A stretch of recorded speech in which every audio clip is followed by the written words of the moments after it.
I'm pretty sure some of you have heard the rumors or whatever that's gone around. My brother Abdul Kawi was in a little scuffle with K2 or Hussein Adams at Skate Estate. Um, it's funny it was at Skate Estate. Skate Estate plays a lot of haram music and stuff, but I'm not going to get on them for that. But they were in a little scuffle. Just to give a little context to what happens. This is the first time that my brother had encountered or come across K2 since he actually contacted his ex-wife and gave her the command to divorce him 4 years ago. So my brother approached him to have a conversation with him, and nothing really happened. But I just wanted to point out a few things because it gives some context to the cult mentality. You have a leader of TMOA that we know just maybe a year or two ago, he released a whole audio about how, he wants to and he advises other people to be smacking people like myself, like my brother, like Mubarak, or anybody else that speaks out against TMOA, right? That he's this big bad bully guy that's, I'm going to be smacking these dudes in their face, right? So he actually encounters somebody directly face to face, and my brother went up to him, gave him salams, and K2 happily returned his salams. Oh, like salam, right? I guess he didn't know what type of situation was going on. But my brother, he realized very quickly that my brother was trying to have a conversation with him and basically confront him about, inappropriately enticing his wife to divorce him. And then he was really submissive. And I'm not going to go through all the back and forth, but he was really submissive and he denied everything.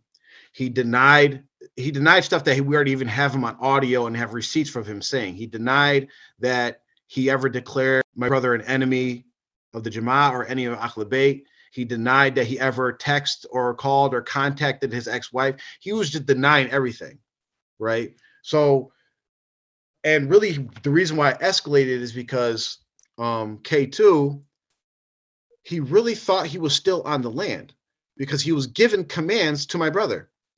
You need to leave. You need to stop talking to me. Get out of here. Go away. Like he was like still his Khalifa. And it's very funny because um these people, like he's a cult baby. He's born and bred in this. He really thinks like he is what he is in this little bubble of TMOA. But you are in the real world and he's still acting like he's the Khalifa of the world, right? Telling people to go, leave me alone. You got to leave here. And he really got upset because my brother just really wasn't listening to him.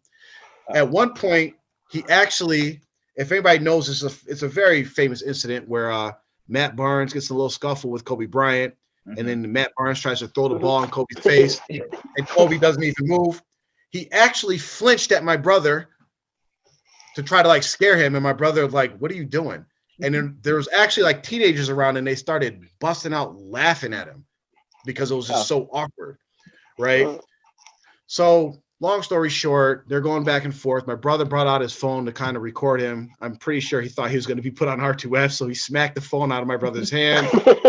Um, his one of his son-in-laws or his son-in-law tried to jump in, and those little back and forth, pushing and shoving, and that was pretty much the incident.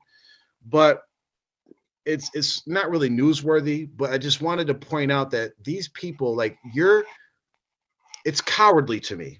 It's really cowardly to me to be a person that you are. Before Mubarak Jelani passed away, you were like number two. K2 is literally this like number one guy, right? That we have audios of you calling people enemies of Ahl Bayt, of the Jamaat. We have text messages of you doing everything that we know that you do and believe in. And then when someone actually comes to your face and asks you about something that you supposedly believe, you don't even have the courage to say, yeah, I said that. Yeah, this is what I believe.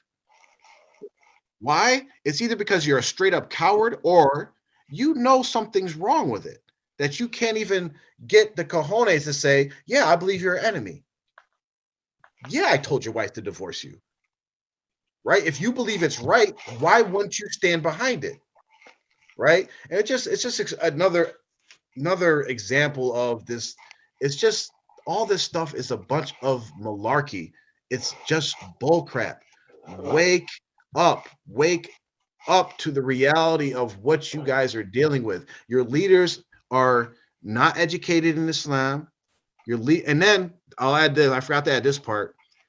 He did smack the phone out and he tried to sucker punch my brother. I don't know if he connected or not. My brother's totally fine anyway. But he left. Then he got in his car and drove away. Then what does he do? He calls if anybody knows this, the LBs. Right? Yes. So a bunch of LBs, or the disposable, non-thought about Jamaat members, come to go deal with his beef. So now think about what he's calling these people into. There could be a fight. Someone could get seriously hurt. Somebody could have a weapon. Someone can get shot. There's cops there now involved. People can get arrested. He calls these people, like usually like if everybody's been in the streets, or I'm not saying I'm from the streets, but I've been in fights and stuff, right? You go call the boys. You go back to the fight with your boys, right? So imagine me, right? I'm like, yo, Amr, Mubarak, yo, I just got in a fight. Y'all need to go to Skate Estate.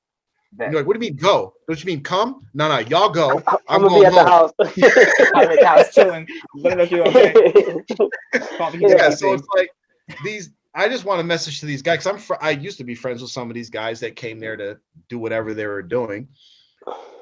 Think about yourself for a second. Expendable are you? How much are you cared for that someone put you in your life at risk, and then he just went home to his warm whatever he lives in? Are you valued? Are your kids worth that? Is your wife worth that? Are your families worth that? For what? Because he got in a shoving match with somebody that he had a disagreement with? I mean, just think about that.